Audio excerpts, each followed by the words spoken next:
What up? What up? There's so much to talk about. Is there? But let's not talk about any of it for a second. We got KJ.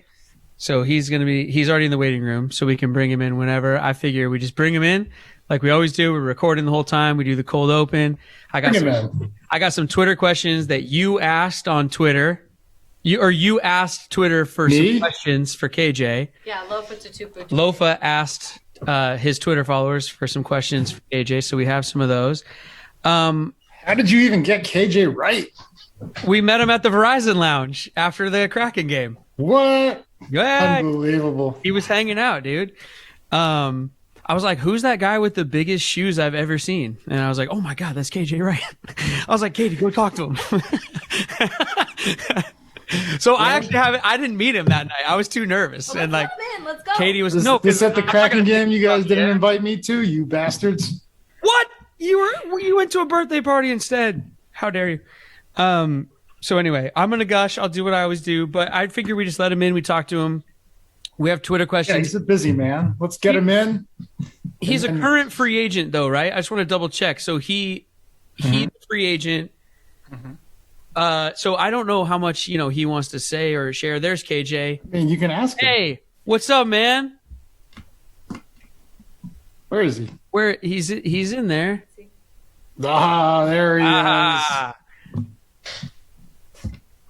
I don't know if he can hear us or. Can you hear me? There he is. Yep, there you are. Y'all can hear me? Oh yeah, we got I cannot hear y'all. Uh-oh. Wait, producer Courtney's got you, I think. Does she know how to make it happen? I'm gonna have to sit here silently so I don't start talking about all the stuff. KJ, can you hear me? Oh. Now I can hear you. Can you hear me? Yeah. Loud and clear. Bro, I'm trying to use this new microphone. But I'm going to figure it out next time. Is that, I think they can do the levels too, right, Courtney? Okay, cool. What's happening? Hi, KJ. What's good? So I don't know what view you have it on there, but I'm Brett. Obviously, Lofa. Producer Katie is in one window. Producer Courtney is in another window. What's up, y'all? And we were just talking about how you met Katie at the Verizon Lounge and all that. And I was there in the room, but did not have the guts to approach one of my favorite Seahawks of all time. You were scared of KJ? He's the nicest guy ever. No, not scared of him. I'm scared of making a fool of myself, really, because I've done it before, Lofa. I hugged Brock Heward so hard one time that I'm still embarrassed about it. And so I just, like my man was just hanging out. Everyone was just chilling. I didn't want to be that guy, but just such a treat to have you on the show, man. Thank you so much for doing this. No doubt. And that was my first time in the Verizon Lounge as well. And it's some good energy in there. Oh, yeah. Nice, It's popping in there. I got to go more often. Oh, yeah. That's the place. After Kraken games and hopefully soon after Sonics games, Jonas has everybody covered down there. Yeah. Verizon Lounge for sure. So you guys, a lot to discuss with you about football, but I think I should just kick it off with, are you Team Chris or Team Will? Oh. Team Chris or Team Will? Who? Last night? From last night's boxing. Oh. It was, I'm like, who are you talking about? The round didn't last very long, but it went down. I'm Team Chris, man. What? Yeah. Will has. Looking at Will, there was a lot of built-up stuff that's been brewing for some years now. Mm-hmm. He's kind of been like the laughingstock on social media for a while now, and he just had enough. And so, did he have? Was the joke messed up? The joke was messed up. The joke was, but you can't go around slapping the stew out of people. That's you can't do that. Yeah, I was confused because he laughed at the joke. Yeah. Yeah, but Jada was not laughing. Jada wasn't laughing. Not at all. I think, and then that's when I think it said it, and he's like, oh, shit, man, I got to go do something. So, yeah. I think that's what went down. Chris Rock, man, both hands behind his back. He's leaning forward. He does not think that's coming. No, not at all. And he was you can see he was so shocked, like, oh, my God, I just got slapped. Yeah. Wow. He didn't know how to respond. No. He went to saying, he goes, we got a documentary to give out. I mean, Oscar to give out. You got to put him in the protocol. Dude, he was there to present it for best documentary. I mean, wow. Like, you can't stand up and leave the room when any category is going down anymore with the Oscars. I was watching Formula One, the race that I had taped, so I wasn't even watching. And then my phone started blowing up. I was like, what is happening over there? Crazy times, man. I kind of wanted Chris to go back in on Will, like after that. But, you could see he was shook. Something's coming. Something's about to come out. He gonna say something. Just the time wasn't right then and there. The restraint on Chris Rock after that did not go further. And to bring the audience back twice with two perfectly timed jokes. He goes, Will Smith slapped the shit out of me, which made the whole audience laugh. Yeah. But then after that is when Will started yelling, and then it got real. But then even after that, Chris goes, what do you say, the greatest moment in television? Yeah, greatest night in television history. How are you that composed to come up with lines at that moment? Wow. Hey, he's a true pro. True pro.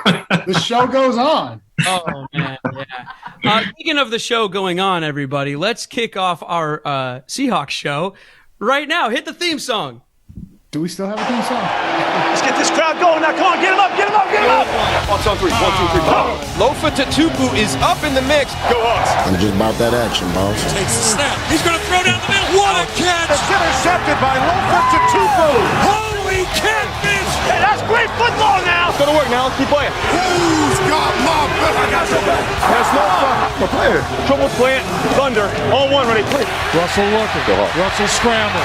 Pump faking. Still looking. Now he spins out. We got a fly, baby. 35-40. Down the far sideline. He's still moving. He's going to go. 20, 10. They do it again. Touchdown. Seahawks. Seahawks podcast on the Bleav Sports Network. Thank you so much for tuning in. I am Seahawks super fan Brett Davern. As always, my co-host is Seahawks legend Lofa. And joining us on this episode is very special guest KJ Wright. Before we get into all things football, again, Lofa, I saw something on your Twitter account. You were riding a dirt bike or you were at Supercross. What was going on with that? Oh, yeah. I did media day with my good friend Jose Moreno. We went I've never ridden a bike before. So I couldn't tell from the photos. I'm being serious. Either. Oh, yeah, those are all still photos, bro. Those are no action photos. Almost got a stunt double for the day, but yeah, they put me on the 110. It was like the little moped that Jim Carrey rode in Dumb and Dumber. But I wasn't allowed to have bikes when I was a kid. Mom thought it might be a little too dangerous, so she signed me up for football instead. Yeah. You ever ridden a dirt bike, KJ? I have not. It's definitely on the bucket list. The closest thing I've done was 4-wheeler, but I want to do a dirt bike. I haven't rode a motorcycle either. Yeah. Oh man, that looks so cool. It was at Lumen also, right? They turned the whole thing into the. Yeah. And so right before I got on, some dude. He was, because it wasn't flat ground. Like, I know it looks flat from up there, but there's a lot of like potholes and whatever, somebody hit the rut, and he just, when the wheel goes up, if you lean too far back, it starts to wheelie. Yeah. So he leaned back because he couldn't get a grip, and he went tighter. So the bike went faster, and then he leaned forward. Then luckily he went into a styrofoam wall. But they're like, all right, Loaf, you're up. And I was like, yo, I don't want to do this. Well, I saw on Twitter, there's like a picture of you signing the release. And I was like, uh-oh. Yeah, signing my life away. Yeah, well, that looked awesome. Thanks for joining us, everyone. You guys can email the show, as always. It's SeahawksPod, SeahawksPod @gmail.com. And also, as always, on all social media, it's at Bleav, spelled our way, BLEAV, in Seahawks. And speaking of our way, let's give a shout out to our sponsor, Bet Online. We're finally here. The top teams in college basketball have been determined, and the Final Four is set. If you are looking to make any wagers, head on over to betonline.ag and get your 50% welcome bonus when you use our promo code Bleav 50, BLEAV 50. Okay. Yeah. If you started, join today. They got a online or they got a mobile app and the generic or not generic. It's a beautiful website. Authentic. BetOnline.ag, where the game starts. All right. So Guys, I mean, KJ, I'm going to gush for a second, man. One of my favorite Seahawks of all time. My kids have a stuffed lion under their bed named KJ because of the time you guys beat the Lions in such dramatic fashion with you there. And so, I mean, dude, I'm just a huge fan. Lofa, I know, is a big fan as well. And we talk about you all the time on here. And I didn't prepare much. I mean, what do you guys want to talk about? Free agency is going on, NBA playoffs. You got March Madness. It's a lot. Yeah. Let's start with free agency because this has hands down been the craziest offseason. Wild, right? Yeah. that I've seen in a while. Is this the NFL or the NBA? It's hard to tell at this point. Yeah. It is a turning point of players taking fate into their own hands. And I could not be more excited about this shit. Yeah. Really? Yeah. You love it? Oh, man. I mean, you see everything that's happened. Like the Chiefs, they were ready to sign Tyreek, and then, the Adams deal goes down, and who would have thought Adams would leave Green Bay? I mean, it is insane. Well, especially after Aaron stayed, I thought, they'd be locked and loaded, ready to go. Yeah. So who knows what happened there? AJ, yeah. I said this the other day. I was like, if you're Aaron Rodgers, how do you let that man leave? Right. You're on the brink of going to the Super Bowl each and every year. No one can cover this dude. What are you doing? And so that was wild. I mean, I believe that Devontae and Derek Carr go crush it this year. But if you're Aaron Rodgers, you can't let him leave. Well, what happened? I mean, KJ, you're in it currently. Like, what's going on? I mean, it's a lot going on. If you look at the Green Bay situation, Aaron Rodgers signed for what? Was it 50 a year? I think so, yeah. If you look at, he signed for 50 a year. So obviously, if you're Devontae Adams, there's no way that he can demand that top dollar. And so as an organization, you got to choose, I want my quarterback or do I want my wide receiver? Mm-hmm. And so, thankfully that he didn't sign whatever deal they gave him because, Raiders was willing to pay it for him. Yeah, and he got his old quarterback, right? Yeah. From college. Yeah. And your teammate just this past year. Yeah, who's that? With Carr, right? Yeah. Derek Carr. Yeah. on the Raiders, yeah. What are you talking about? Yeah, with Derek Carr. And I said you add Devontae Adams to that roster with Dan Waller, with the new offensive coordinator, head coach, Josh McDaniels, Hunter Renfrow, who's a beast. Yes, I was gonna say, come on. Yeah. Dude's a beast. When I first met him when I got to the Raiders, I had no idea who he was. Little scrawny, short, skinny dude. Like, I'm on a ripper. I was like, hey, what position you play? He's like, I'm wide receiver. This dude was hands down, in my eyes, top 5 in the NFL when it comes to wide receivers. 5. Yes, 5. He's nice like that. 5. Wow. And you just add Devontae Adams to that offense. Them dudes should be serious, like Super Bowl contenders. Yeah. Yeah. Other moves that surprised you, Lofa? Some other big stuff. I mean, you mentioned Hill going to Miami. D. Watt landed in Cleveland. Yeah, I mean it's I think that instantly makes them a contender. That's how high regard I have for him as far as a football player. That talent is insane. So, and then what are the Browns going to do with Mayfield? They're paying Mayfield 18, and it doesn't look like they got a partner right now in terms of trading. What do you do? Yeah. Well, and I mean, the AFC West, KJ, I mean, you were just there with the Raiders, but the AFC West, they're loading up. Every team's loading up. They are stacked, and I believe that this division definitely has the best quarterbacks with Russell, with Herbert, Carr, and obviously Patrick Mahomes. And so it's going to be a battle. I predict that at least 3 of them going to make it out of that division. Yeah. And the way I got it now is Raiders, Chargers, Chiefs, Denver. In that order. You got the Broncos last. They're last. Ooh, even with the addition of Russ. I look at the surrounding talent around, the team. Yep. And they're okay, they're cool, but the other teams are a little bit better. Yeah, I believe you. How about the addition of Russ to the Broncos? What about that move?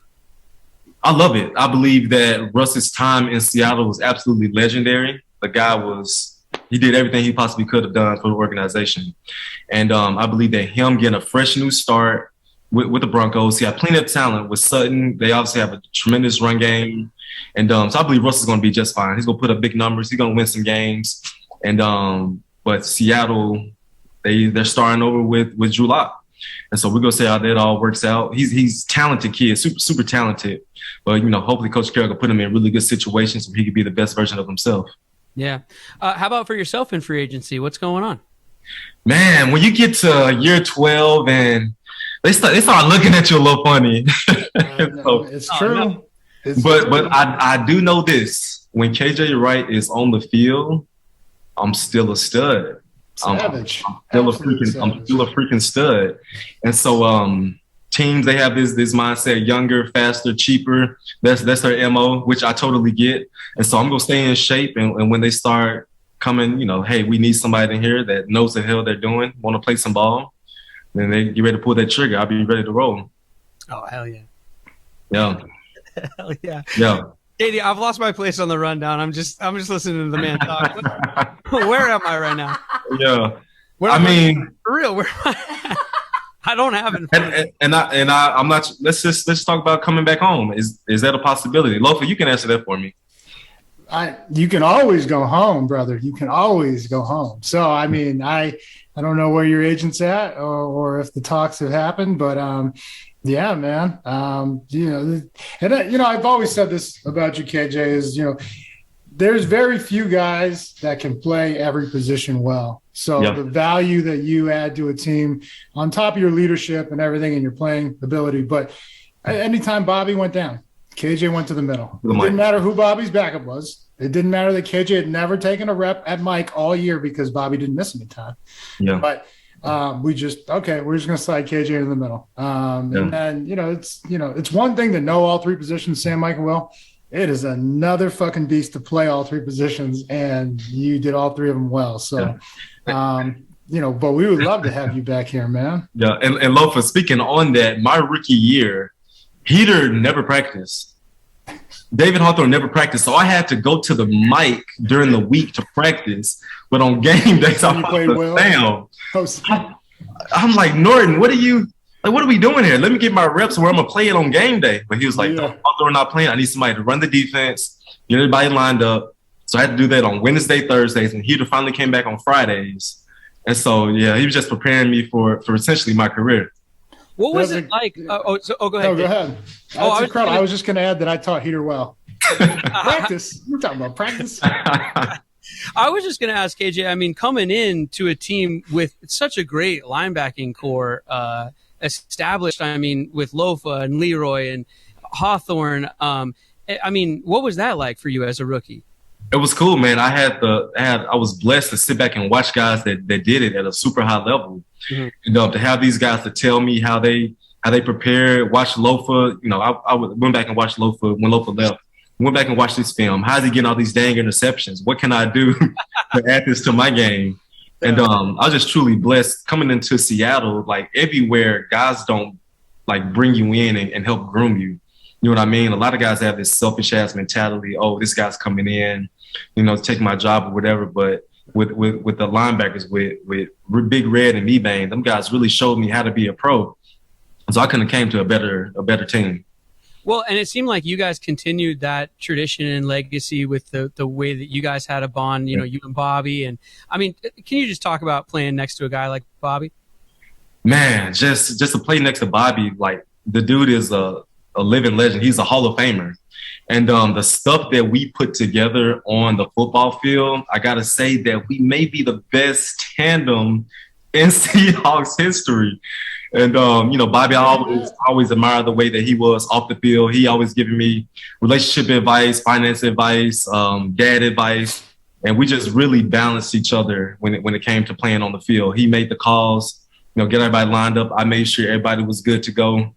We did some really cool stuff. And it definitely sucked to see him leave this past offseason. And so he's going to be somewhere, I know for a fact. But it just sucked to see that they end the way it did. Mm-hmm. I gotta say, my favorite KJ and Bobby memory. I mean, these two of the I'm not gonna dispute that. You guys are the greatest tandem. 1 and 2, 1A, 1B in terms of best linebackers ever play here. I'm not gonna even put anybody at 2. Yeah. So have the utmost respect for you guys. But I Bleav we're playing Detroit at home. I think it was the same game that you tipped that out of bounds, out of the end zone.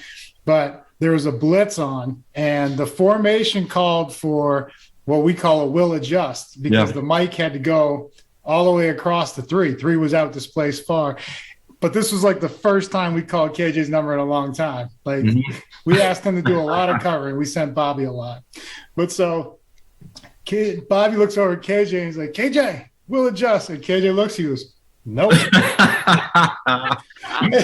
Yeah. And you can see I'm watching this from the box and I'm dying laughing because I know what conversation's going on. And KJ starts throwing his thumb. He starts going, you better get there. You better get 3 because I'm going. This is one of the few times where me and Bobby were not on the same page. I'm like, bro, I see what you're seeing, but we can't do it like this. And so the play happened. I didn't get the sack. Threw it to Bobby's guy. Bobby missed a tackle. It was one of the worst plays, communication-wise, that we had in our 9 years together. I mean, we were killing the Lions. It didn't mean anything, but it was just the fun or the comedy of the situation because I knew it happened with me and Julian Peterson and Leroy all the time. We'd be like, hey, there's an adjustment we got to make. And sometimes one of us would be like, nah, man. We're not adjusting. Whatever. My number got called. You better get your ass over there. Yeah. But, I mean, it seemed what was an eternity before the ball was snapped of these two looking at each other and shaking their head. Bobby shaking his head up and down. And KJ saying, no. I just wish they mic'd us up like every game, just to hear that raw footage of what goes down during the play, before the play, on the sideline. It's so much stuff that people don't see, which makes football the absolute best. Mm-hmm. Everybody see the tackles and the interceptions, but the stuff that goes behind the scenes is what's the conversations right there on the sideline. Yeah. Hey, what did you see? Yeah. That's what people miss out. Yeah.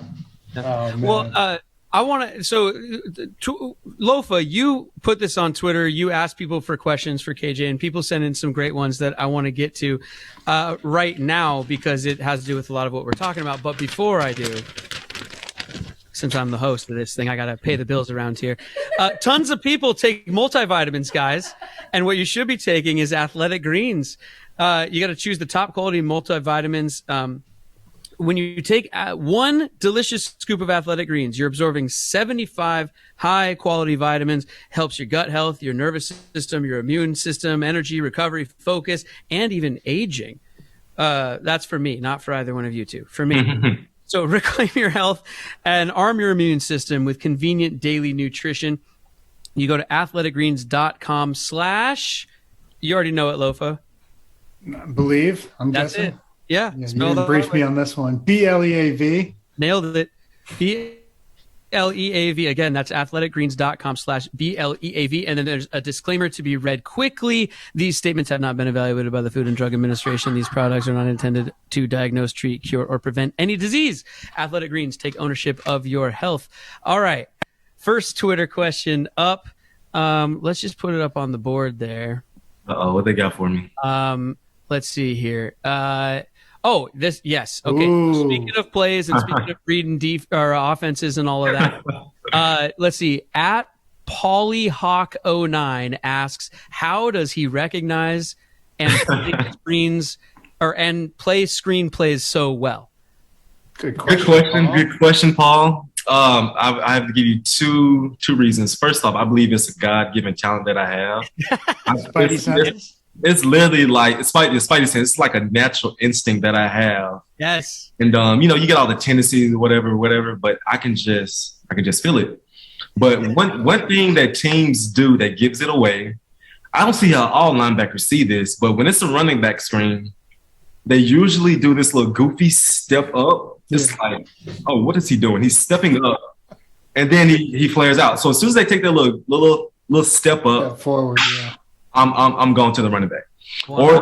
Or they run across when you got the cross screen. They're like running like they're about to block somebody. Then no one's coming on pressure. Why are you going that way? You're going for a screen.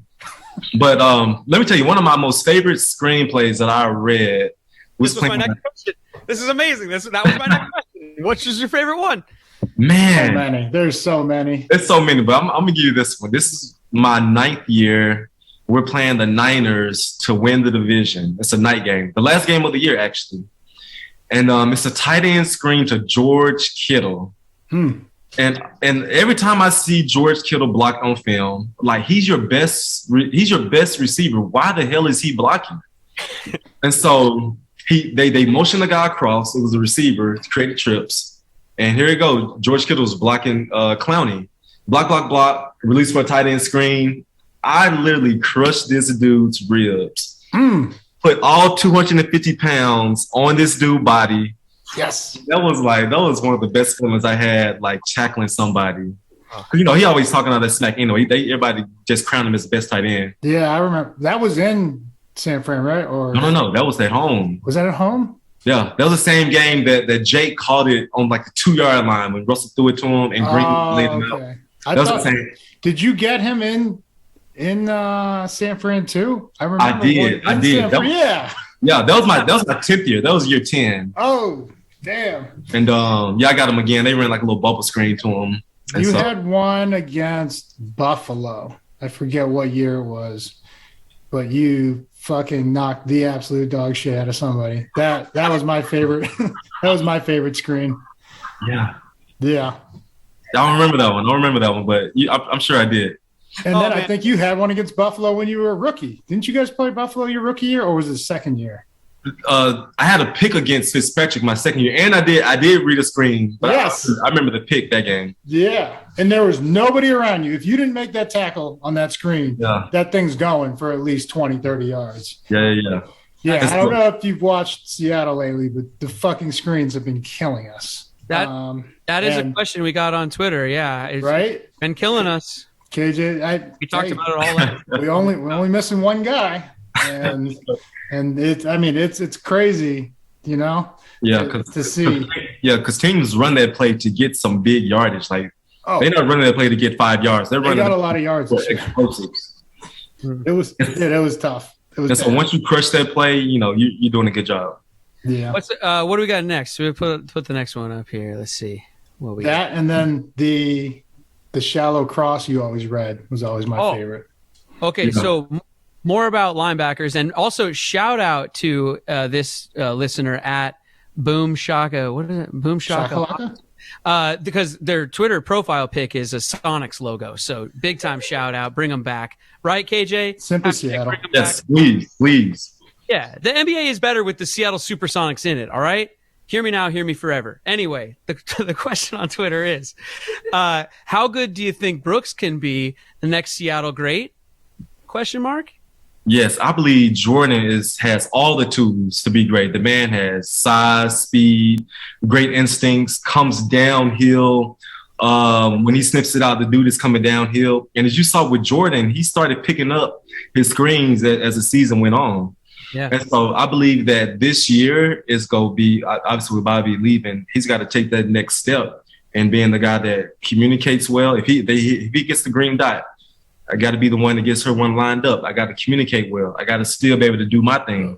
And so he's definitely has to take that next step to be one of those Seattle legends. But does he have all the potential and tools? Absolutely. And so I can't wait to see him get it done this year.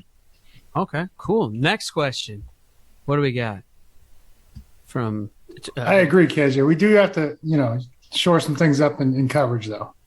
Okay, this one is not football related. Yeah. At PNW_Tyler, Sonic, in and out, habit, or dicks. And then you put a period, which it should be. Someone needs to put a question mark in the prompter next. Well, I'm a little biased here because when I was in high school, I worked at Sonic. Ooh. And my mom called me the Fry Daddy. I was making fries and burgers. So I'm a little biased to Sonic. I remember back there flipping burgers, making my own double cheeseburger to go. I've never had a Sonic burger. I've I've only seen commercials for Sonic. I've never been to an actual Sonic. Oh, it's good. It's good. Stop in. I have family in the West and in the South and everything. My brother-in-law actually is a huge Mississippi State fan, so shout out. And what's Habit? Habit is another burger place. They got those down here. Just shaking his Never been there. I see it all the time. I've never been there. It's not appeasing. The logo, they need to do something with their logo to make them come in there. Yeah, no, I'm a local boy. I'll go Dick's all day long. In-N-Out is great, but too big of a chain for me. And also, if your menu's that great, it shouldn't be a secret. Yeah, they should have put Five Guys on there. Five Guys crushing all of them. Ooh, Five Guys. Ooh, okay. Yeah. All right, shout out. What do we got next? I think there's a couple more here. What's Courtney saying? Oh, okay. Here we go. What would he do with the 9th pick in the draft? Seahawks draft question. Very, very good question. You both would for this one, Lofa. I know Lofa. My man Lofa loves to scout. So yeah, what do you? Me and KJ are going to start a scouting agency. Yep. And by the way, they could trade it. I mean, John loves to trade those early picks, But do you think they'll take someone? If I'm Seattle, I may trade up to go get this guy. But if he's sitting there at number 9, I'm going with pass rush. You can't have enough guys coming off that edge. If that young man is from Oregon is there, he's there around 6, I may have to make that move if I feel like the team may try to steal him. But got to get a pass rusher. I don't know who's going to play alongside of Sidney Jones. I don't even know who's on the roster that could play corner right now. Yeah, we lost Reed. So. Yeah. Reed's not there. Trey's not there. I don't know who's there. So you got to get a corner, and I'm rolling with those two. Yeah, I love pass rush. If you get the right pass rush, I mean, you could stick me or KJ out there at corner. But I think this might be the first time since Marcus Trufant that we go corner this high. So I think either if Sauce Gardner's there, who is a beast. I mean, he's in the mold that we like, 6'3", 190, physical. He's quite the talent. And when, the biggest question was his competition because it's not a Power 5 school, Cincy. But when they stepped into the semifinals, he went against Jamison Williams from Bama, who was like 1,600 yards, 16 touchdowns.